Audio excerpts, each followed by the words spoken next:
There is a lie that is repeated in every election cycle, on every news network, and in every economics classroom. The lie is that the United States government will eventually pay off its national debt. We look at the debt clock, ticking past 35, 36, eventually $38 trillion, and we ask, how will our grandchildren ever pay this back? I am here to tell you the uncomfortable truth. They won't. The United States is not going to pay back its debt. Not in the way you think. But they aren't going to default on it either.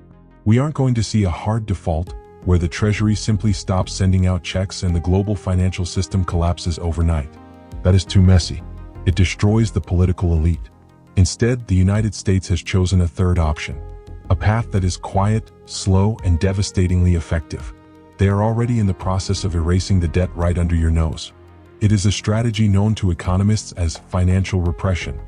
Most people think inflation is a policy error, a mistake made by the Federal Reserve. What if I told you that in a debt crisis of this magnitude, inflation isn't a bug? It is a feature.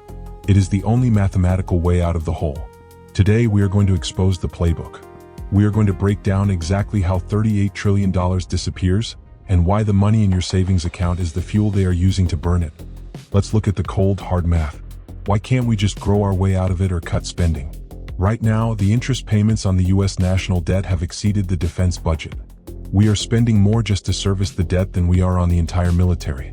That creates a debt spiral. We have to borrow more money just to pay the interest on the money we already borrowed. To pay this off the honest way, the government would have to run a budget surplus for decades. That means raising taxes significantly and cutting spending on Social Security, Medicare, and the military simultaneously. In a democracy, that is political suicide. No politician, Democrat or Republican, will ever run on a platform of massive austerity. They would be voted out immediately. So, if you can't pay it back and you can't stop paying the interest, what do? You default. But a hard default destroys the dollar's status as the world reserve currency. So you choose the soft default. A soft default is when you pay back your creditors, but you pay them back with currency that is worth significantly less than when they lent it to you.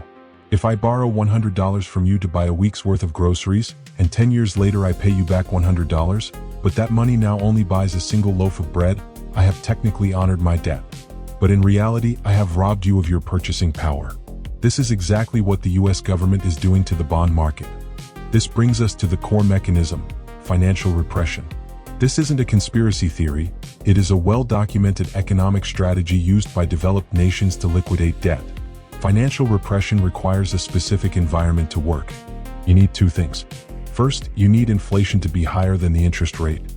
Second, you need a captive audience aimed at buying government bonds. Let's talk about negative real rates. This is the engine of the soft default. If inflation is running at 4% or 5%, and the 10-year Treasury yield is at 3% or 4%, the real yield is negative. The bondholder is losing purchasing power every single year they hold that asset. For the government, this is magic. The inflation erodes the real value of the $38 trillion debt pile, while the interest payments they make are artificially low. It is a wealth transfer from the lenders, that's you, the pension funds and the foreign central banks, to the borrower, the US Treasury. But here is the trick. In a free market, nobody would buy bonds that lose money. Investors would demand higher interest rates to compensate for the inflation. So the government has to intervene. They have to capture the market. This is why you see regulations forcing banks to hold high-quality liquid assets, which is code for treasuries.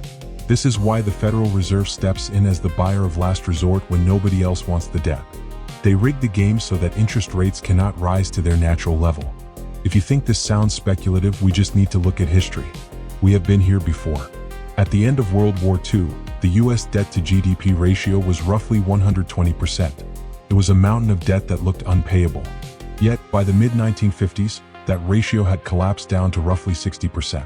How did they cut the debt in half in just a decade? Did the economy grow so fast that they paid it off? Did they raise taxes to 90%?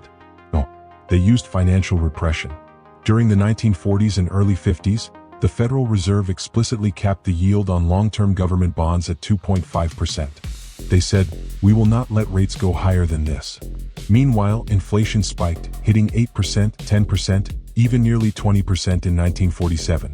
Do the math. If inflation is 10% and your bond pays 2.5%, you are losing 7.5% of your wealth in real terms every year. The government was effectively burning off 7.5% of its debt burden annually at the expense of bondholders. This was a deliberate policy to liquidate the war debt. And it worked. They erased the debt without ever declaring bankruptcy. The difference today is that in the 1940s, we had a young demographic, a massive manufacturing base, and we were the only superpower left standing. Today, we are trying to run the same playbook with an aging population, a deindustrialized economy, and competitors de-dollarizing globally. The strategy is the same, but the risks are infinitely higher. The most insidious part of this strategy is that it is invisible to the average person. If the government sent you a bill for $10,000 to pay down the national debt, there would be riots in the streets. You would see the money leaving your bank account. You would feel the pain immediately. But when they use financial repression and inflation, you don't see a bill. You just see the price of eggs going up. You see your insurance premium doubling. You see housing becoming unaffordable. You blame the grocery store, you blame the greedy corporations, or you blame the supply chain. You rarely blame the treasury. This is a hidden tax. Inflation is a tax on anyone who holds US dollars or US debt. By keeping interest rates below the rate of inflation, the government is slowly siphoning purchasing power from your savings account to pay off their own mistakes. They are relying on the money illusion. They know that most people look at their bank balance in nominal terms. If you have $100,000 in the bank and it stays $100,000, you feel safe. You don't realize that over 5 years of this policy, that $100,000 might only buy what $70,000 used to buy.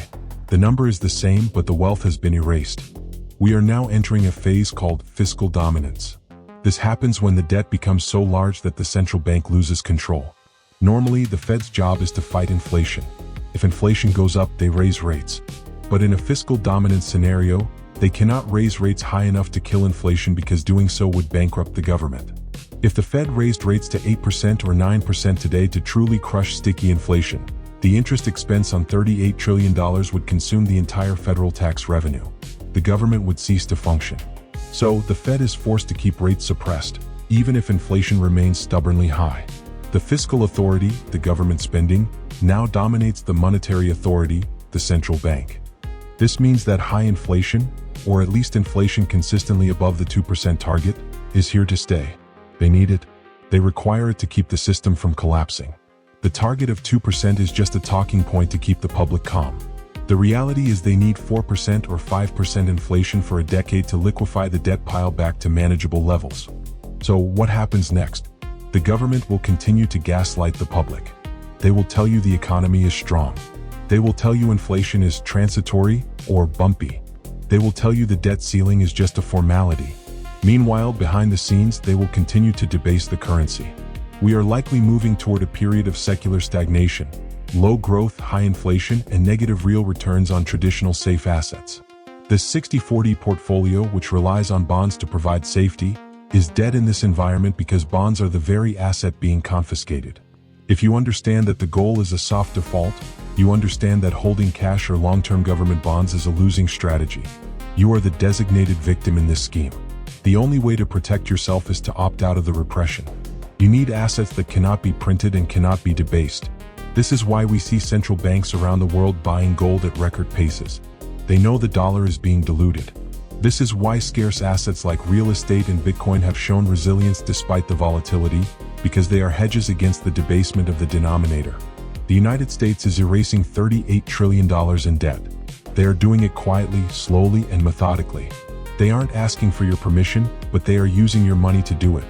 The only question left is, are you going to leave your wealth on the table to be inflated away, or are you going to move it before the erasure is complete?